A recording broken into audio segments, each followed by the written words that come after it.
ओम नमो भगवती वासुदेवाय नमो। नमस्कार बंधुगण आपण मानकु आम यूट्यूब चैनल को स्वागत।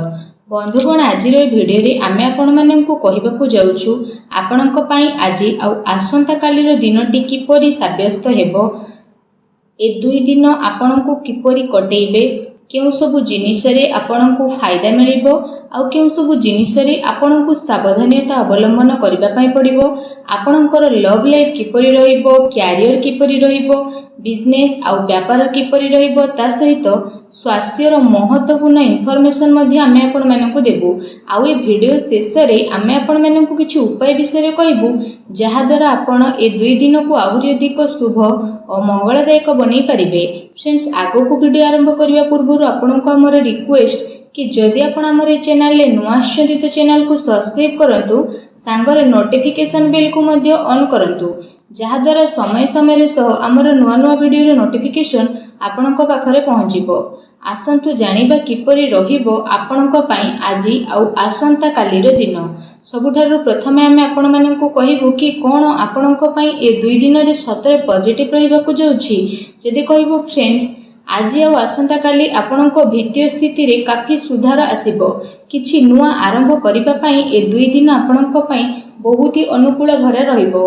आपणकर परिश्रम प्रयासर सार्थक परिणाम आपणक सामना को आसीबो। जो माने विवाह योग्य सेमानक पई कोनोसी भल प्रस्ताव मध्य आज घर को आसी पारे। यह सहित जदि आमे कहिबा फ्रेंड्स, समाज एवं संपर्कियों भितर आपणकर प्रभावशाली व्यक्तित्व आउ सरल स्वभाव कारणरू मान प्रतिष्ठा आपणकर बनी रहिबो। समय किछि मिलाजुला प्रभाव मध्य आपणक पई नै करी आसीबो, किंतु ताहा द्वारा बहुत भल फल आपणक पई बनिबाकु जाउछि। किछि टाइम रे अति संपर्कियों भितर जहा भी क्लेश चलीथिला तो से सबु दूर विशेष भाव में आपणकर हेबो। ता सहित संपर्क रे पुणी थरे मधुरता देखा देबो। प्रतिष्ठित लोकंक सह संपर्क बढ़िबो आउ जहा भविष्यत पई बहुत ही लाभदायक सिद्ध हेबो।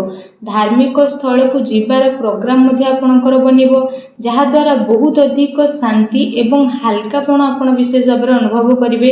घरे सुख सुविधा संबंधित वस्तुर किणा किणी मध्ये करिवे। कोनोसी दामी उपहार मध्ये आपनको मिली पारे। विद्यार्थी मानक विषय जदि कहिबा, विद्यार्थी माने तांको चाकरी संबंधित कोनोसी क्षेत्र रे इंटरव्यू रो जोगो मध्ये बनुछि। सेथि पई पूरा परिश्रमर सहित निजर कार्य रे प्रयास करंतु। निजर सिद्धांत रे कोनोसी भी प्रकार समझौता आज आपण आदु करंतु नाही। प्रभावशाली एवं प्रतिभावान लोकों सह अधिक टाइम आपण स्पेंड करिवे। एहा द्वारा आपणकर आत्मबल एवं आत्मविश्वास रे वृद्धि हेबो तथा नकारात्मक विचार मध्ये आपणकर दूर हेबो। भाग्य ठारू अधिक आपण आपणक कर्म उपरे विश्वास रखंतु। दिन आपणक पई आज बहुत ही भल रहिबो। आसंतु जानिबा आपणक पई कोन नेगेटिव रहिबो। जदि कहबा कोनोसी पारिवारिक कथावार्ता को नै भाई भौणी भितर लड़ाई झगड़ा होई पारे। घरर वृद्ध लोकों द्वारा सम्मान को खराब हेबाटू आपण बंचई रखंतु। ता सहित धर्म ना रे केही आपणकर नुकसान मध्ये करि पारे, सेथि पई आपण सावधान रहंतु। घरर कोनोसी वृद्ध लोकों स्वास्थ्य को लेके आपणकर चिंता रहिबो। डॉक्टर को पाखक मध्ये आपण जाई पारती। एहा सहित जदि कहिबा आपणको आपणकर स्वभाव रे ईगो को खत्म करबा पई पड़िबो, जहा द्वारा जहा भी सब प्रॉब्लम थिला सब प्रॉब्लम रे सॉल्व हेबो। कोनोसी भी योजना उपरे काम करबा पूर्वरु आपण विचार थरे करि नियंतु। कोनोसी दुखद समाचार मिलिबा कारणरू किछि टाइम रे आपणको मन रे उदासी आ नकारात्मक विचार मध्ये आसी पारे, किंतु आपण शीघ्र ही से सबरु बाहर को बाहरिबे। विद्यार्थी वर्ग पाठ पढ़ा अपेक्षा फालतू कथाबार्ता रे ध्यान केंद्रित करिवे। निजर महत्वपूर्ण कागज पत्र को बहुत ही अधिक संभाली के रखंतु, काहेकि ना जदि हजि जीवो तो मिलिबा बहुत ही कष्ट साध्य हेबो। घरे छोट कथा रे अकारण रे चिंता उत्पन्न हेबो, सेथि पई अधिक क्रोध करिबा ठारू दूरी रुहंतु। सामाजिक गतिविधि रो अधिक ध्यान न देई कि किछि अति संपर्कीय लोक आपणक उपरे नाराज होई पारंती, किंतु एक कथा उपरे ध्यान न देई आपण आपणकर कर्म उपरे लागि रखंतु। घरर वरिष्ठ लोकंकर मान सम्मान अवश्य बनिकी रखंतु। आसंतु जानिबा आपणकर लव लाइफ किपरि रहिबो। तो जीवन साथींकर भावनार आपण सम्मान करंतु। एहा द्वारा संबंध आहुरी अधिक मजबूत हेबो। ପ୍ରେମ ସମ୍ବନ୍ଧ ଆପଣଙ୍କର ମର୍ଯ୍ୟାଦାପୂର୍ଣ୍ଣ ରହିବ। କୌଣସି ବିପରୀତପୂର୍ଣ୍ଣ ଲିଙ୍ଗୀ ଅଚାନକ ମିଳିବା କାରଣରୁ ଆପଣଙ୍କୁ ଆଶ୍ଚର୍ଯ୍ୟଜନକ ପ୍ରସନ୍ନତା ମଧ୍ୟ ଅନୁଭବ ହେବ। ଘର ପରିବାରର ବାତାବରଣ ବହୁତ ହି ସୁଖଦପୂର୍ଣ୍ଣ ରହିବ।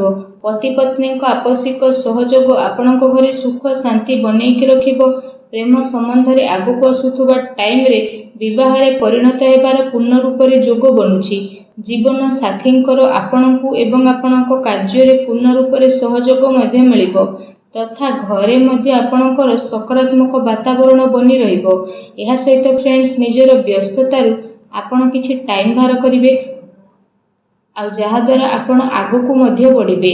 ପରିବାରରେ ପିଲାଙ୍କ ପାଇଁ ଆପଣଙ୍କ ସମୟ ମଧ୍ୟ ଦେବେ, ଯାହାଦ୍ୱାରା ପରିବାରରେ ଆପଣଙ୍କର ରେସ୍ପେକ୍ଟ ଆହୁରି ଅଧିକ ବଢ଼ି ମଧ୍ୟ ଯିବ। ଆସନ୍ତୁ ଜାଣିବା 2 ଦିନରେ ଆପଣଙ୍କର ବ୍ୟବସାୟ କିପରି ରହିବ।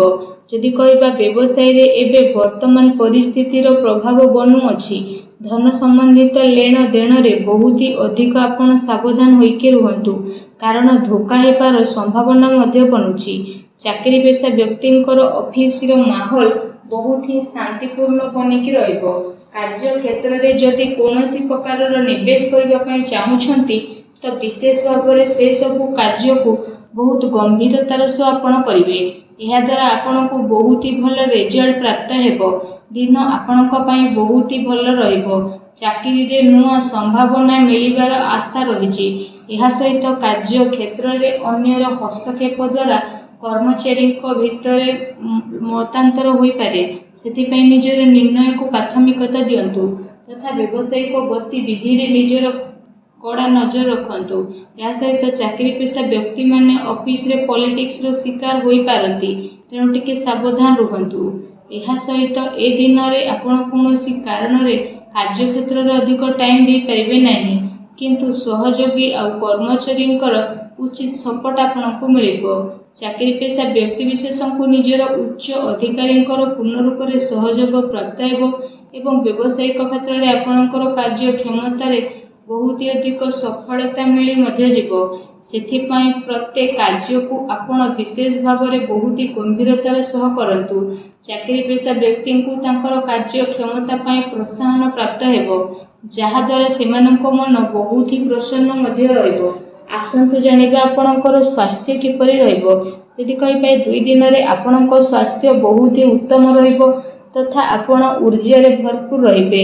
ଆପଣ ନିଜେ ନିଜକୁ କାଫି ସୁଖୀ ଆଉ ଚିନ୍ତାମୁକ୍ତ ମଧ୍ୟ ଅନୁଭବ କରିବେ। ତା ସହିତ ଏ ଦିନର ସମୟ ସ୍ୱାସ୍ଥ୍ୟ ଦୃଷ୍ଟିରୁ ବହୁତ ହି ଭଲ ସମୟ ରହିବାକୁ ଯାଉଛି। ଏହା ସହିତ ଯଦି କହିବା ନିଜର ସ୍ୱାସ୍ଥ୍ୟକୁ ଆହୁରି ଅଧିକ ଭଲ ରଖିବା ପାଇଁ ଆପଣ ପ୍ରତ୍ୟେକ ଦିନ ଯୋଗ କରନ୍ତୁ, ବ୍ୟାୟାମ କରନ୍ତୁ ଏବଂ ସୁସ୍ଥ ରୁହନ୍ତୁ। ଆସନ୍ତୁ ଜାଣିବା ଏ 2 ଦିନରେ ଆପଣଙ୍କ ପାଇଁ କ'ଣ ବିଶେଷ ଉପାୟ ରହିଛି। ଆମେ ଆପଣମାନଙ୍କୁ ଯେଉଁ ଉପାୟ ବିଷୟରେ କହିବାକୁ ଯାଉଛୁ, ଏ ଉପାୟ ଆପଣ ସନ୍ଧ୍ୟା ସମୟରେ କରିପାରିବେ।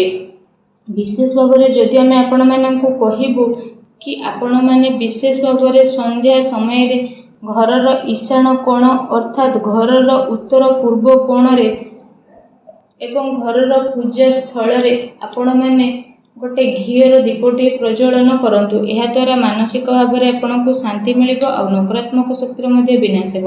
ଭିଡ଼ିଓ କେମିତି ଲାଗିଲା କମେଣ୍ଟ କରିକି ଜଣାନ୍ତୁ। ଚ୍ୟାନେଲରେ ନୂଆ ଆସିଥିଲେ ଚ୍ୟାନେଲକୁ ସବସ୍କ୍ରାଇବ୍ କରନ୍ତୁ। ଧନ୍ୟବାଦ।